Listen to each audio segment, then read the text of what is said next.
I've filmed this video like 5 times, 6 times actually. This is the 6th time I filmed this. So if I look like I'm a bit annoyed, I am. Hello there, how are you all doing? I hope you are all doing well. So today's video is very, very highly requested ever since I did this before, like a few months ago, which was actually kind of technically like a year ago. That was nearly a year ago. 2020 is going so fast, which is a good thing because 2020, just bugger off. No one wants you anymore. So basically the end of last year, I uploaded a video where I took inspiration from one of my favorite creators, Moriah Elizabeth, and I took a squishy, one of those little squishy creature things that sometimes smell like fruit for some reason, and I pulled apart different squishies and stuck it to that squishy and then painted it because Moriah does this on her channel frequently. The whole thing just was... So what I'm gonna do is I'm gonna cut his little horn off. A bit of a disaster. And then I'm gonna stick it to his nose so it looks like a carrot nose. But I've been getting so many comments on that video recently that I thought that maybe it was about time I gave it another go. So I was on Amazon the other day and I found this ginormous purple creepy looking squishy koala thing. I mean, maybe I'm being unfair, maybe it's just because I'm not little that I don't find it kind of really that cute. But as always, I looked at it and I thought I can fix that to my liking. Anyway, if you do enjoy my content, if you would like to give it a thumbs up, I would really appreciate it and it really does help me out. Also, feel free to subscribe as well if you haven't already. But I think I've done enough waffling now, so I think it's about time we get started, so let's go. Okay, so here we have our giant purple cute, yet somehow also creepy purple baby holding koala. So here is all my paint for today. This was neatly packed inside a box, but I tipped them out of the box because it probably had germs on it. So here's a big mess of paint bottles. This is by Arteza, by the way. I bought this the other day so I could paint on a denim jacket. Thumbs up if you would like to see me actually do that in a future video. But since Moriah uses fabric paint for her squishies, I thought this would probably work. It probably won't though because she uses a different fabric paint. So I really liked that they had tons of different colours in this paint. So here's me holding up 2 yellows for some reason. So I decided to organise them a little bit better, make them all nice and neat, but they're all wonky now, so never mind. I don't remember doing this, but apparently I was hungry. So here's some high quality rare delicacy chicken noodle soup from a tin from Aldi's. He has some messy seams here and there, and you know, I thought this little guy, he would make a pretty cute panda, so let's go with that. So I managed to find some tulip puffy paint from last time, which is the stuff that Moriah uses, and since I've now decided to turn this bear into a different kind of bear that only needs black and white paint, it works kind of well. His eyeballs appear to be peeling a little bit, so I'll see if I can pick them off. Nope, guess not. Now, because I'm not experienced with this, I decided to just paint all over the bear before I did anything else. I don't really know what to do with the baby now though. Do I make it a panda baby? Do I make it a big clump of bamboo, since pandas love to eat almost as much as I love eating donuts, which I've not had in over 4 months. Sad times. I decided the tulip paint was way too transparent, and me being me, I knew that I did not have the patience to wait for each layer to dry, so I just took the Arteza white paint and it covered it pretty well with one coat. And it looks like bird poo, but that's fine. So whilst you watch paint dry, I thought I would let you know that this video is being kindly sponsored by Skillshare, and I'm extra excited for this because one of my favourite artists on YouTube is Jazza. I love his videos so much, and if you did not know, he actually has classes on Skillshare like I do. But he just released a brand new one a couple of days ago and I've not finished it yet, but you have to watch it. So Skillshare basically has thousands of classes online in art, crafts, business, photography, design, entrepreneurship, and so much more. I have loved Skillshare for years. Even before I started working with them, I used Skillshare and I've learned so much and actually spent so many hours on classes. Now Skillshare is less than $10 a month for an annual subscription, but if you want to check out the classes right now for free, including Jazz's and mine, check out the link in the description for 2 months of free classes, but it's only for 1,000 people only.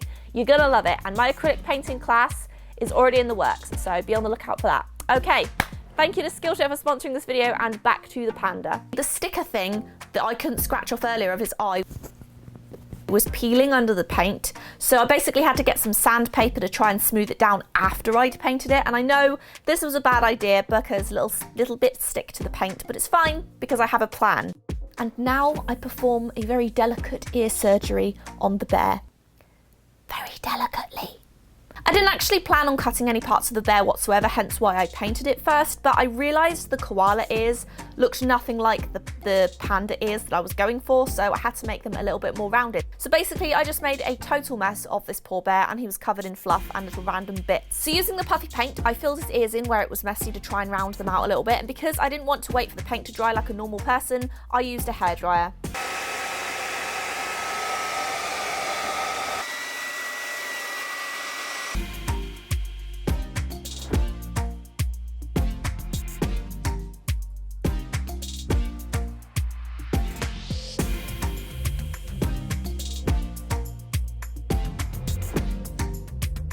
So at this point, I was getting kind of sick and tired of holding the hairdryer up. So basically I came up with this ingenious idea to just hold it in place. Time to apply a second white coat. So as you can see, it's a lovely hot mess again, but I'm not really worried because I am going to be adding puffy paint fur later on to cover up any messes that I make. So now I've used white paint over the panda about 50 times, it's about time we add a bit of texture to hide the mess that I made. I did this last time too, but I think it's kind of cool because it looks like he's got fur. At least that's what I'm aiming for. And for some reason, I thought pandas had mostly black fur on their sides and backs, but I was wrong. So starting over. Now it's time to give the panda some panda eyes, which is my favourite part. I also used the koala's 3D nose part as part of the panda's nose because their snout kind of sticks out in a similar way. So I used it to my advantage and just painted a little black triangle at the bottom to give him a nose.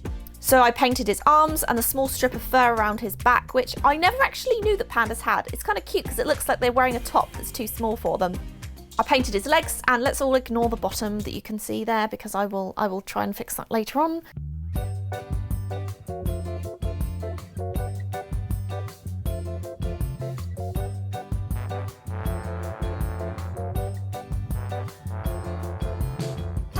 Then I decided to give the panda a baby, but instead of painting the whole panda, I thought it'd be really cute if he was in a little blanket.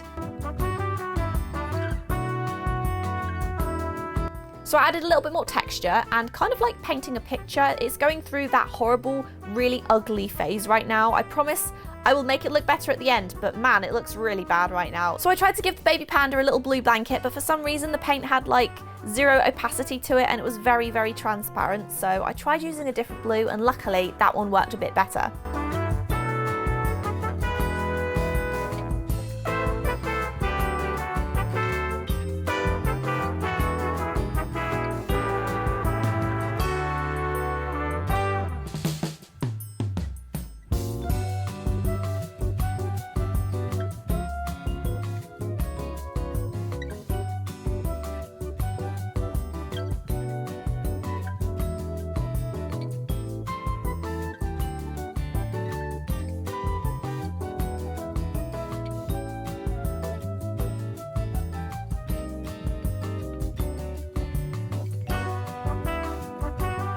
Next, I added tons more texture to his arms, legs, back, and I wanted to give him cute little pink bean feet, even though technically pandas don't really have that. But for some reason, the pink didn't really work well either, so I had to keep layering it until it looked semi-opaque. It then started to rain outside, so sorry for the weird lighting. I did try to fix it, but you know, is this worse? I don't know. I need to get new lighting setups because this is just all over the place. I do apologise.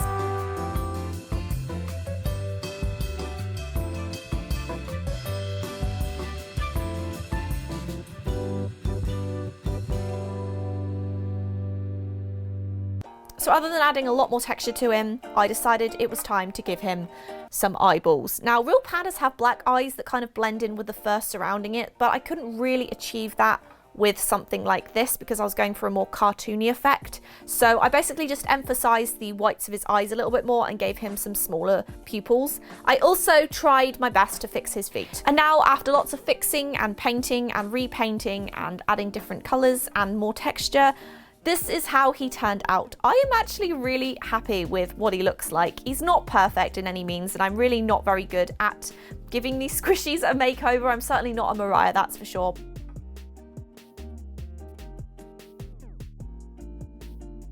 But yeah, let me know how you think it turned out in the comments down below. I'd really appreciate it. And don't forget again to give the video a thumbs up if you did enjoy this. And yes, thank you so much for watching this video. I really, really hope that you enjoyed it. But yes, please feel free to let me know how you think it turned out in the comments, or what you think I could have done differently, or what I should have done differently maybe. But overall, he's a bit messy, but I quite like him a lot. So I think I'm going to just have him on display somewhere.